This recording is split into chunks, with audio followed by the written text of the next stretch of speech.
청년들이 종종 묻습니다. 목사님, 술을 좋아하는 술 친구가 있는데 술 먹으면서 그 친구를 전도해도 될까요? 괜찮은가요? 묻습니다. 대답은 안 됩니다. 안 되는 거예요. 목적이 거룩하면 방법도 거룩해야겠죠. 실제로 어떤 집사님이 한 분이 가까운 술 친구를 전도하겠다고 작정하고 그 친구와 자주 술자리를 같이 했습니다. 시간이 가면서 그런데 그 친구를 전도하려는 마음은 점점 약해지고 세상 얘기를 듣고 이런저런 상황에 접하면서 오히려 술을 마시면서 교회와 신앙으로부터 더 멀어진 케이스가 있었습니다. 소위 역전도를 당한 거죠. 역전도. 어떤 자매는 결혼할 때 당차게 그런 얘기를 했어요. 나는 믿지 않는 시댁에 가니까 내가 파송된 선교사라고 작정하고 갑니다.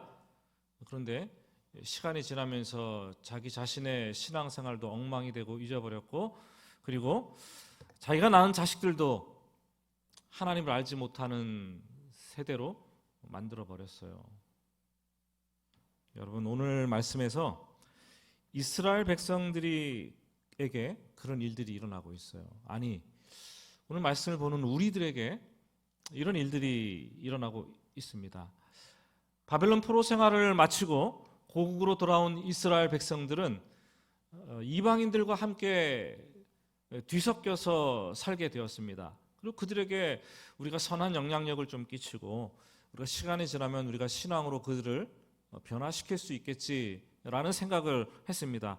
그래서 그들은 함께 어울려서 경제생활을 했고 아들, 딸들을 서로 주고받으며 결혼을 하고 친척 관계를 만들어 갔습니다. 하지만 시간이 흐르면서 역으로 전도를 당해서 그들의 죄악된 사고방식에 물들게 되고 우상 숭배를 하는 신앙, 하나님을 안 섬기는 것도 아닌데 우상을 동시에 섬기는, 성경에서는 음란이라 그러죠. 영적 음란. 그런 죄를 짓게 되었습니다. 우리가 지난주에 12장에서 예루살렘 성벽을 어렵게 재건하고 봉헌하는 이스라엘 백성들을 보았습니다. 온 백성이 춤추고 노래하고 기뻐하면서 하나님께 감사 예배를 드렸어요. 민족의 대축제였죠. 오늘 이어지는 13장 1절은 그날이라고 얘기를 하고 있습니다. 바로 그날, on that day. 바로 그날 춤추고 기뻐하며 찬양을 하고 그런 시간을 가지고 난 이후에 예배의 하이라이트인 이제 하나님의 말씀, 이 성경 말씀을 선포하는, 낭독하는 그런 시간이 되었습니다. 말씀을 보니까 그때 그날 모세의 책을 낭독하여 백성에게 들렸는데 백성들이 율법서 하나님의 말씀을 듣기를 시작합니다. 우리도 그렇죠. 성경 말씀을 읽다가 혹은 성경을 말씀을 듣다가 어느 날 유독 내 마음속에 이렇게 딱 와서 비수처럼 꽂히는 그런 말씀이 있는데 그날 이스라엘 백성들에게도 그런 말씀이 있었어요. 보니까 암몬 사람과 모압 사람은 영원히 하나님의 총회에 들어오지 못하리라. 신명기 23장 3절부터 6절까지 말씀을 읽었던 것 같아요. 한번 같이 우리가 한번 읽어볼까요? 신명기 23장 3절부터 6절까지인데 같이 했습니다. 암몬 사람과 모압 사람은 여호와의 총회에 들어오지 못하리니 그들에게 속한 자는 10대뿐 아니라 영원히 여호와의 총회에 들어오지 못하리라. 그들은 너희가 애굽에서 나올 때에 떡과 물로 너희를 길에서 영접하지 아니하였고 메소포타미아의 부돌 사람 볼의 아들 발람에게 뇌물을 주어 너희를 저주하게 하려 하였으나 내 하나님 여호와께서 너를 사랑하심으로 내 하나님 여호와께서 발람의 말을 듣지 아니하시고 내 하나님 여호와께서 그 저주를 변하여 복이 되게 하셨나니 내 평생에 그들의 평안함과 형통함을 영원히 구하지 말지니라. 말씀을 들어보니까 여호와의 총회에 암몬 사람과 모압 사람들은 영원히 들어오게 하지 못할지니라, 이런 말씀이 들리는 거예요. 지금 같이 살고 있는데, 같이 아내가 되어 있고 자식들이 있는데. 모압과 암몬 자손들이 누구입니까? 사실 그 사람들은 이스라엘 백성들하고 그렇게 먼 관계에 있는 사람들이 아니었어요. 이스라엘 민족의 뿌리인 아브라함의 조카가 롯이었잖아요. 이 롯의 아들들의 후손들이 바로 모압과 암몬 자손이었습니다. 창세기를 보면은 아브라함과 조카 롯이 재물이 많아서 서로 따로 갈 길로 헤어집니다. 근데 롯은 욕심이 많고 세상에 눈이 멀어서 동성애가 창궐하고 타락해서 하나님께서 심판하기 직전의 땅인 소돔으로 들어갑니다.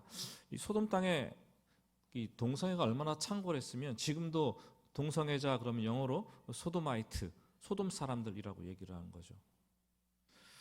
그때 하나님께서 하늘에서 유황과 불비를 내려서 심판을 하시죠. 아비규환의 상황에서 천사의 도움을 얻어서 가족들만 이끌고 간신히 탈출합니다. 근데 그 순간에 아내를 잃게 되고 두 딸만 데리고 살아서 탈출을 하죠. 아마 아내를 잃으면서 정신적으로 큰 충격을 받았을 것이고, 자기가 살았던, 가지고 있던 모든 것들을 유황과 불비가 내려서 다 소멸하는 것을 보고 두려움에 사로잡혔을 것입니다. 산으로 도망을 갑니다. 너무 두려운 나머지 산속에 동굴을 찾아 숨어 들어갔습니다. 현대인들도 종종 그렇죠. 인생의 큰 충격과 상처를 받으면 동굴 속으로 들어갑니다. 세상과 절단하고 완전히 자기만의 공간, 타인과의 접촉을 거부한 채 스스로 동굴 속으로 들어가서 은둔하며 사는 사람들이 있죠. 동굴은 말이 동굴이지 그게 집일 수도 있고 다른 사람과 완전히 차단된 그런 삶을 동굴이라고도 표현하겠죠. 우리는 이런 현상을 상담학에서는 코쿤이라고 얘기합니다. 코쿤, 누에고치라는 거죠. 누에고치가 돌돌 말려 있잖아요. 하나님께서 그 영혼을 어루만져 주셔야 하고 꼭꼭 닫아서 빗장을 걸었는데 그 마음을 열어주셔야 하고, 그렇지 않으면 인생이 망가질 수밖에 없어요. 산속 동굴로 들어간 롯과 두 딸은 정상적인 생각을 할 수 없죠. 정상적인 생활을 할 수도 없었어요.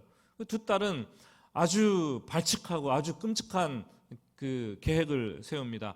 야, 우리 아버지는 늙어가고 세상에는 우리의 남편 될 남자들이 없는데 우리가 어떻게 시집 가겠냐, 자손을 이어가겠냐. 우리가 아버지에게 술을 먹이고 오늘은 네가 들어가고 내일은 내가 들어가고 해서 자손을 이어가자. 결국 두 딸이 취중의 아버지와 이틀 동안 성적인 관계를 갖고 임신해서 각각 아들을 낳았는데, 그때 낳은 두 아들의 이름이 모압이고 하나가 베남미였어요. 그들은 각각 모압 자손과 암몬 자손의 조상이 되었습니다. 알고 보면 이스라엘 백성들과 그렇게 멀지 않아요. 아브라함과 그렇게 멀지 않아요. 하지만 세월이 흘러서 이스라엘 백성들이 애굽에서 출애굽을 하고 가나안 땅에서 들어가기 직전에 40년 동안 광야 생활을 했습니다. 그때 모압 사람들은 술사 발람을 보내서 이스라엘 백성들을 저주하도록 복채를 주고 요청을 하죠. 그리고 미인계를 사용을 해서 모압 여자들을 광야로 보내서 꽃단장을 해서 보내게 하고 음란하게 유혹을 합니다. 그래서 바알을 섬기게 하는 죄를 짓고, 그 때문에 이스라엘 백성들은 하나님께 또 광야에서 징계를 받는 일이 일어나게 됩니다. 암몬 자손들은 몰렉신을 섬겼는데, 몰렉신이 우상인데 이렇게 손을 벌리고 있으면 그 손에다가 자기 아기들을 올려놓죠. 밑에 아궁이처럼 구멍이 뚫렸는데 거기서 불을 막 뗍니다. 그럼 아기가 다 들어가는 거죠. 인신 제사를 했던 민족이 이 암몬족이었어요. 하나님께서 극히 혐오하시는 죄악이었던 거죠. 하나님은 그들의 악함을 보시고 자기 백성들의 순결, 온전함을 유지하기 위해서 여호와의 총회에 영원히 들어오지 못하리라 형벌을 내리신 거예요. 여호와의 총회라 그러면 하나님의 백성의 무리, 오늘날로 교회라는 거죠. 이스라엘 백성들은 춤추며 찬양하고 기뻐하고 예배를 드리다가 그 말씀이 선포되는 것을 듣습니다. 그리고 소스라치게 놀라는 거죠. 깜짝 놀라는 거죠. 회피하고 싶었던 문제들과 하나님의 말씀이 딱 그냥 직면하게 하시는데 그들의 심장이 벌렁벌렁 뛰는 거예요. 말씀을 듣고 어떻게 할 것인가? 그것은 그들의 몫인 거죠. 3절 말씀 봅시다. 백성이 이 율법을 듣고 곧 섞인 무리를 이스라엘 가운데서 모두 분리하였느니라. 포로 생활에서 돌아와 이방인들과 특히 모압과 암몬 자손들과 함께 섞여 살았는데 그들에게 아들을 주고 딸을 받기도 했는데 그들과 같이 사업을 하면서 서로 돕기도 했는데 알게 모르게 그들의 문화가 우리 문화가 되고 우상 숭배의 영향을 받고 있었는데 하나님의 성령이 말씀을 통해서 이 부분을 탁 하고 지적을 하는데 정신이 번쩍 드는 거예요. 번쩍 드는 거예요. 여러분, 우리 그리스도인들의 개혁과 부흥은 어느 날, 어느 순간 하나님의 말씀을 듣는 것으로부터 시작합니다. 말씀이 어느 순간 딱 들려오는데 그 말씀이 비수처럼 내 심장에 콱 꽂히는 거죠. 여러분, 다 큰 어른들이 자기 고집과 생각과 아집이 있는 가득 찬 사람들이 누구의 말을 듣고 자기의 생각을 바꾸고 자기가 이때까지 살아온 삶의 방식을 변화시키겠습니까? 여러분, 불가능합니다. 오직 날카로운 검과 같은 하나님의 예리한 말씀이 우리의 심장에 부딪혀오고 우리의 관절과 고스와 영혼의 깊은 곳까지 찌를 때 그 찔림이 얼마나 아픈지 그것 때문에 우리가 생각을 바꾸고 우리의 삶을 변화시키게 되는 거죠. 하나님은 내 삶에 변화되어야 될 부분이 보일 때 말씀으로 정확하게 짚어주시고 그 말씀이 강렬하게 우리에게 부딪혀 오게 하시죠. 그 말씀은 군더더기가 없는 아주 정확한 하나님께서 우리를 다루시기를 원하는 그 말씀인 거죠. 그 말씀을 어떻게 할 것인가는 우리들의 몫인 거예요. 무시해버릴 수도 있겠죠. 그럼 내 삶에 아무런 변화가 일어나지 않아요. 그 말씀을 아프더라도 순종하려고 할 수 있겠죠. 그럼 삶의 변화가 일어나는 거예요. 이스라엘 백성들은 그 말씀을 듣는 즉시 회개했습니다. 그리고 자발적으로 말씀을 따라서 삶을 바꾸어 냈습니다. 여러분, 결혼해서 같이 사는 사람이 암몬 사람인데 그 사람을 내보내는 게 쉬웠겠습니까, 여러분? 하루아침에 이별하는 게 쉬웠겠어요? 사업을 모압 족속들과 사람들과 같이 했는데, 동업을 했는데 그 사람을 내보내면 사업이 망할 것 같은데 관계를 끊는 게 하루아침에 쉽겠습니까? 하나님께서 오늘날로 말하면 국제 결혼을 반대하신 게 아니에요. 불신자들을 지금 가정에서 내보내라고 말씀하시는 것도 아니에요. 때로는 인생을 살면서 신앙생활을 완전히 무너져 내리게 하는 관계가 있다면 그 관계를 끊을 필요도 있고, 때로는 무엇인가 내 삶에서 하나님께서 원하시지 않는 것들이 있다면 그것을 끊어내버리고 분리해야 될 필요가 있다는 것을 오늘 우리에게 말씀을 해주십니다. 요즘 하나님께서 여러분들에게 좀 뭐라고 말씀하시는가요? 좀 들리는 음성이 있으십니까? 하나님 말씀을 듣기는 하십니까?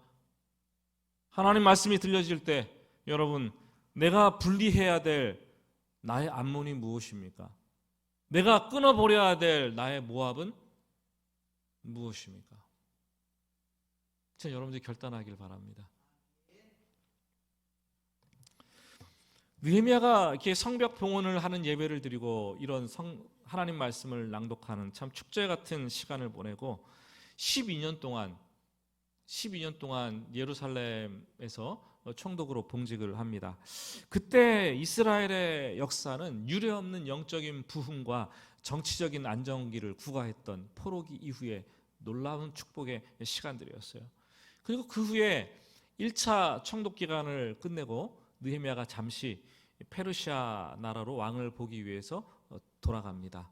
그 기간이 한 2년 반, 한 3년 됐을까요? 2, 3년 정도 되었을 것 같아요. 오늘 말씀 6절도 보니까 이렇게 기록하고 있죠. 그때는 내가 예루살렘에 있지 아니하였느니라. 그리고 2, 3년이 지난 이후에 짧은 시간을 페르시아에서 보내고 다시 예루살렘으로 돌아와 두 번째 총독으로서의 임기를 시작합니다. 그런데 보니까 오늘 4절부터 보면 그 자리를 비운 2년, 3년 그 사이에 이스라엘 백성들의 신앙이 얼마나 망가질 대로 망가졌는지 13장 4절부터 마지막 절까지는 하나하나 다 새롭게 뜯어고치고 개혁을 해야 되는 그런 장면이 있는 것을 여러분 봅니다. 무엇보다도 하나님의 성전이 더럽혀졌어요.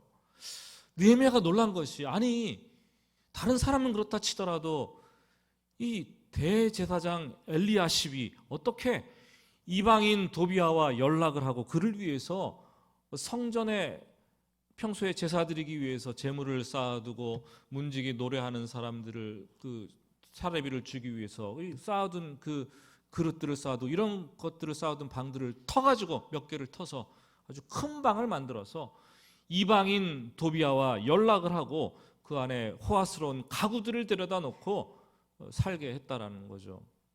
참 놀라운 일이 아닙니까? 율법은 성전에서 이방인들이 출입하는 것을 엄격하게 금하는데 대제사장이 그 일을 앞장서서 했습니다. 그것도 여호와의 총회에는 영원히 들어오지 못하리라고 선포했던 암몬 사람 도비아를 성전으로 드렸습니다. 도비아가 누굽니까? 암몬 사람이자 사마리아 총독 산발랏의 부관이었던 사람이었죠. 예루살렘 성벽을 재건할 때 그 성벽은 여우가 올라가도 무너지리라 조롱했던 사람이 바로 도비아였습니다. 성전의 거룩함을 목숨 걸고 지켜야 될 대제사장이 앞장서서 성전을 더럽혔습니다.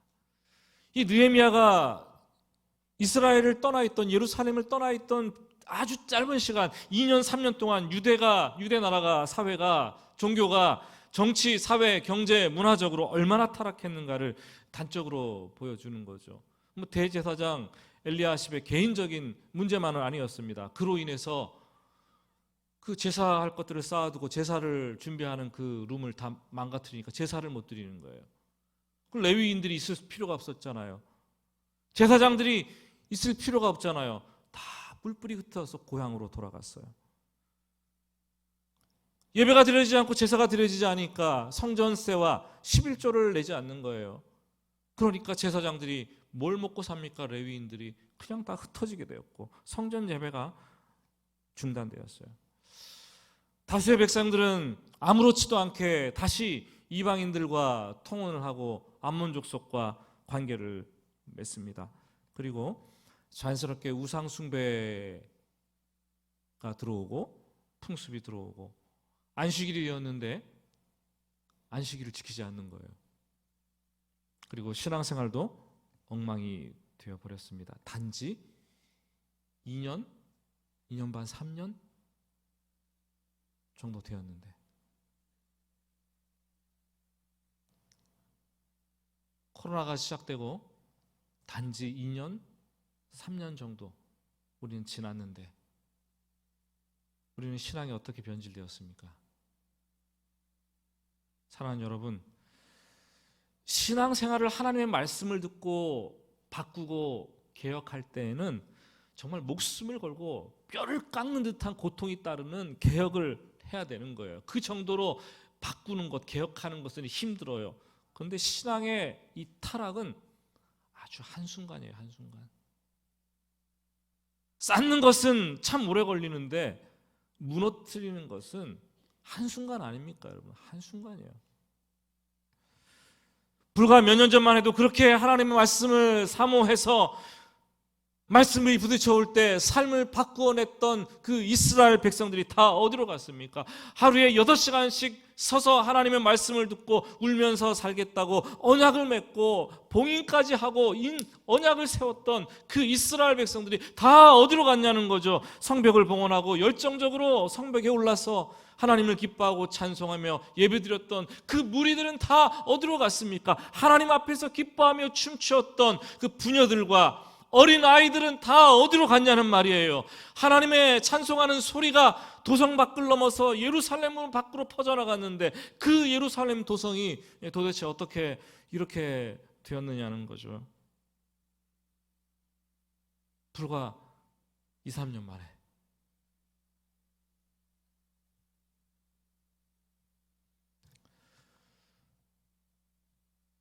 (8절과 9절) 말씀을 보시면 이렇게 얘기를 합니다.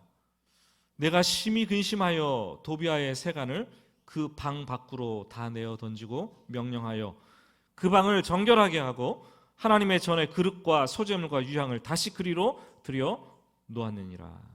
느헤미야는 다시 계획의 고삐를 당깁니다. 먼저 더러워진 그 방부터 정리를 하는 거죠. 그 방에 있는 세간들을 다 끄집어내서 밖으로 집어 던지는 거예요.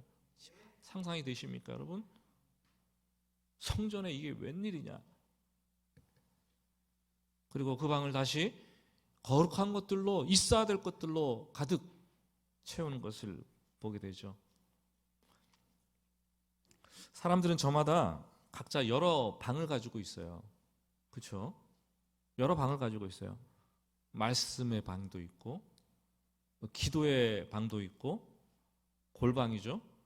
그리고 물질의 방도 있고, 그리고 아무도 모르게 혼자 있는 방도 있어요. 개혁에서 가장 중요한 것은 그 방이 어느 것 하나 더러워졌다면 그 더러워진 방을 다시 정리하는 거죠. 하나님, 제가 다른 방들은 다 비웠는데 이 방은 도대체 못 비우겠습니다. 이 방만은 좀 제가 그냥 제 마음대로 좀 하겠습니다. 그러고 있을 수도 있어요. 하나님, 고작 이 작은 방 하나인데 성전은 그렇게 큰데 이 작은 방 하나 뭐 좀 어떻게 했다고 해서 문제가 됩니까? 그냥 봐주시죠. 눈 감아주시죠. 처음에는 아주 작은 구멍 같은 그렇게 보이던 것이 시간이 지나면 나중에는 우리 영혼을 침몰시키는 방이 될 수가 있다는 것을 우리는 알아야 되는 거죠. 다 내어 던집니다. 그리고 그 방을 원래의 것들로, 하나님의 것들로 가득 채우기 시작하는 거죠. 사랑하는 여러분, 오늘은 성찬주일입니다. 성찬주일은 예수님께서 날 위해 피 흘려 돌아가시고 나를 정결케 하신 것을, 십자가를 생각하면서 다시 한번 나를 깨끗게 비우는, 내 방을 비우는, 더러워진 방을 비우는 날이 성찬 예식에 참여하는 거예요. 그리고 그리스도의 순결한 신부로서 다시 하나님 앞에 서기로 작정하는 것이 성찬 예식입니다. 그리고 분리되어져야 될 것들을 분리하고 더러워진 방들을 깨끗하게 하겠다고 결단하는 그런 시간인 거죠. 같이 기도하겠습니다.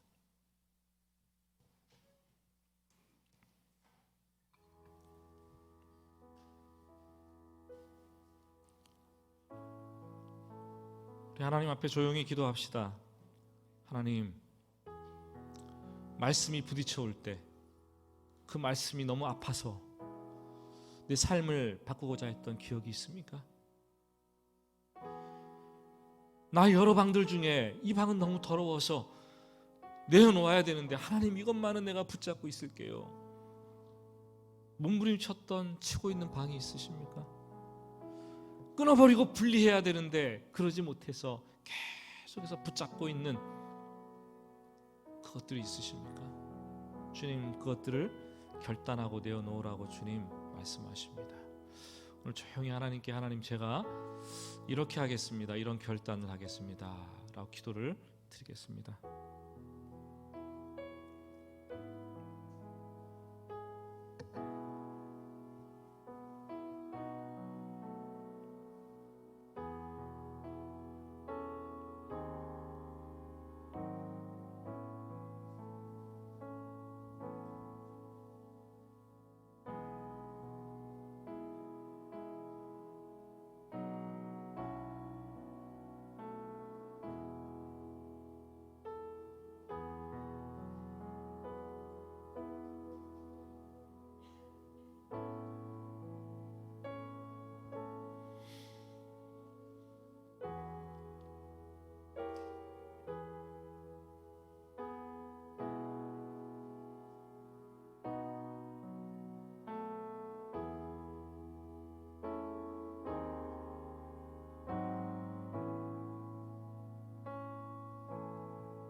하나님, 오늘 말씀을 통해서 하나님 말씀이 들려질 때 결단하고 도전하는 신앙생활을 할 수 있도록 주님 우리에게 힘을 더하여 주시기를 원합니다. 끊어버려야 되는데 끊지 못했던 오래된 것들, 깨끗하게 비워야 되는데 비우지 못했던 더러운 방들 우리 삶에 있다면 하나님 정결케 하여 주시옵소서. 예수님의 이름으로 기도드립니다. 아멘.